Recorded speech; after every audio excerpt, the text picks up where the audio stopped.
নমস্কার বন্ধুরা, আপনাদের যদি বারবার একই রকম পরোটা খেয়ে ভালো না লাগে তাহলে অবশ্যই একবার নতুন পদ্ধতিতে এই পরোটা বানিয়ে খেয়ে দেখুন।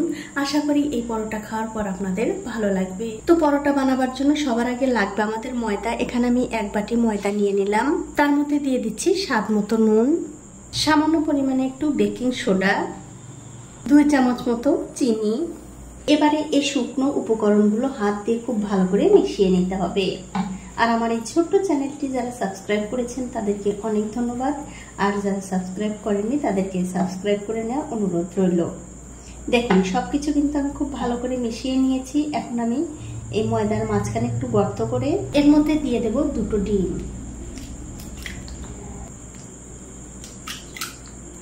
2 চামচ মতো সাদা তেল। এবারে ডিম আর ময়দাটা খুব ভালো করে মাখিয়ে নিতে হবে। তবে বন্ধুরা এখানে কিন্তু ডিম দিয়ে মাখানো হবে না, একটুখানি জল লাগবে।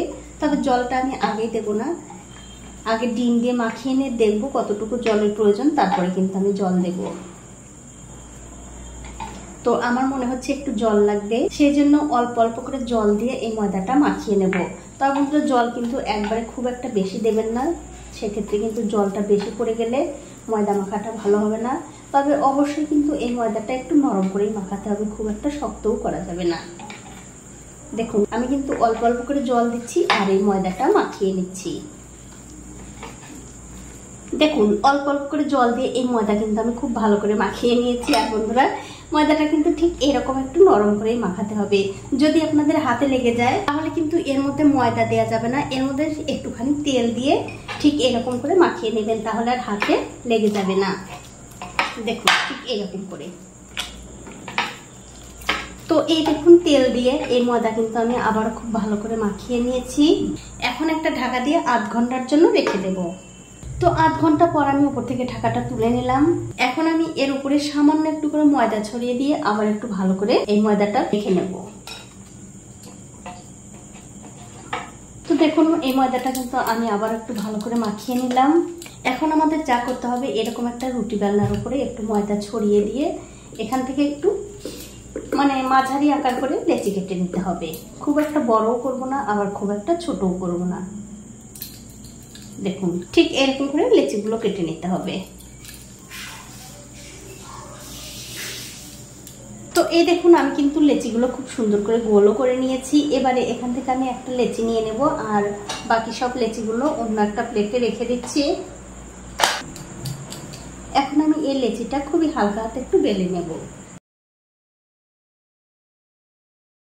তো এই দেখুন লেচিটা কিন্তু আমার বেলা হয়ে গেছে। এখন এর উপরে দিয়ে দিচ্ছি সামান্য একটু সাদা তেল। এবারে এই তেলটা লেচির উপরে এই রুটির উপরে খুব ভালো করে ছড়িয়ে দিতে হবে। তারপর দিয়ে দেব একটু ময়দা।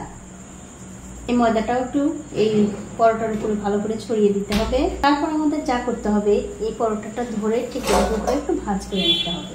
তারপর একটু তেল দিতে হবে আর দিতে হবে একটু ময়দা।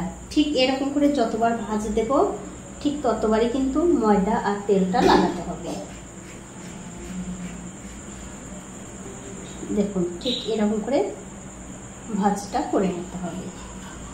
তারপর আমাদের যা করতে হবে, এই লেচিটা ধরে আবারও ঠিক এরকম করে একটু গোল করে ভাঁজ করতে হবে।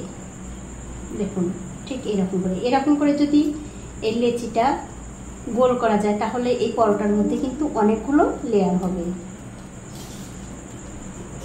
তো এই দেখুন এই লেচিটা কিন্তু আমি খুব ভালো করে গোল করে নিয়েছি। আর এই একই রকম করে কিন্তু সবগুলো লেচি গোল করে নিতে হবে। এখন একটা লেচি নিয়ে আমি বেলে নেব। তবে বেলার সময় অবশ্যই একটুখানি ময়দা ছড়িয়ে দিয়ে বেলবেন। আর আমার এই ছোট্ট চ্যানেলটি যারা সাবস্ক্রাইব করেছেন তাদেরকে অনেক ধন্যবাদ, আর যারা সাবস্ক্রাইব করেননি তাদেরকে সাবস্ক্রাইব করে নেন অনুরোধ রইল। তো এই দেখুন পরোটাটা কিন্তু আমি খুব ভালো করে বেলে নিয়েছি। এবারে পরোটাটা যাতে খুব একটা বেশি ফুলে উঠতে না পারে তার জন্য মাঝখানে একটুখানি ছিদ্র করে দিলাম। এখন আমি এই পরোটাটা তুলে নিচ্ছি। তুলে অন্য একটা প্লেটে রেখে দিচ্ছি। আর এই একই রকম করে কিন্তু সবগুলো পরোটাই বেলে নিতে হবে। তো পরোটাগুলো কিন্তু আমি বেলে নিয়েছি। এখন দেখতে পাচ্ছেন আমি একটা তাওয়া গরম করতে দিয়েছি। তাওয়াটা যখন ভালো করে গরম হয়ে যাবে তখন একটা পরোটা এই তাওয়ার মধ্যে দিয়ে দিতে হবে। কিছুক্ষণ পর যখন দেখবেন পরোটার এক দিকটা হয়ে গেছে তখন অন্য দিকটা উল্টে দিতে হবে। আর উল্টে পাল্টে দুই দিকটা একটু ভালো করে সেঁকে নিতে হবে। তো এই দেখুন পরোটার কিন্তু দুই দিকটাই আমি ভালো করে সেঁকে নিয়েছি। এখন এর মধ্যে দিয়ে দিচ্ছি সাদা তেল। তেলটা দিয়ে দেওয়ার পর এই পরোটাটা তেলের সঙ্গে খুব ভালো করে উল্টে পাল্টে ভেজে নিতে হবে। আমি এখানে এই পরোটাগুলো বেশি তেল দিয়ে ভাজছি, আপনারা চাইলে কিন্তু কম তেল দিয়েও ভাজতে পারেন, কোনো অসুবিধা নেই। আর এরকম করে উল্টে পাল্টে তেলের মধ্যে দুই দিকটা একটু ভালো করে ভেজে নেব। আর আমার এই রেসিপিটা যে সকল বন্ধুরা ফেসবুক থেকে দেখছেন তাদের কাছে আমার একটাই অনুরোধ, অবশ্যই আমার এই পেজটিকে ফলো করে দেবেন, তাহলে যখনই আমি নতুন কোনো ভিডিও নিয়ে আসবো সবার আগে কিন্তু আপনিই দেখতে পাবেন। আর এই পরোটাগুলো কিন্তু ভাজতে হবে গ্যাসের ফ্লেমটা লো টু মিডিয়ামে দিয়ে।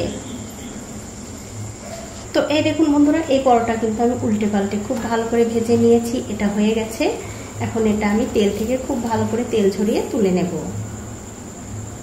তুলে অন্য একটা প্লেটে রেখে দিচ্ছি। আর এই একই রকম করে কিন্তু সবগুলো পরোটাই ভেজে নিতে হবে। তো এই দেখুন বন্ধুরা, এক এক করে কিন্তু আমি সবগুলো পরোটা ভেজে নিয়েছি। এখন আপনাদের একটা পরোটা আমি ছিঁড়ে দেখাচ্ছি কতটা সুন্দর হয়েছে। দেখুন একদম কিন্তু নরম তুলতুলে, আর ভেতরটা কত সুন্দর একদম লেয়ার যুক্ত হয়েছে।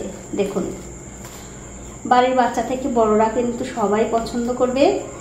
আর এই পরোটাগুলো খেতে কিন্তু বন্ধুরা খুব একটা কিছুর দরকার হয় না, শুধু শুধুই খাওয়া যায়, এমনি খেতেই ভালো লাগে। তবুও যদি আপনাদের ঘরে এরকম চিকেন কষা থাকে, চিকেন কষা দিয়ে খেতে পারেন, খেতে কিন্তু দুর্দান্ত হয়। তো বন্ধুরা, আমার আজকের এই পরোটার রেসিপিটা আপনাদের কেমন লেগেছে? যদি ভালো লেগে থাকে অবশ্যই একটা লাইক, কমেন্ট আর শেয়ার করতে ভুলবেন না। তো আজ এই পর্যন্তই, দেখা হবে অন্য কোনো নতুন ভিডিও নিয়ে।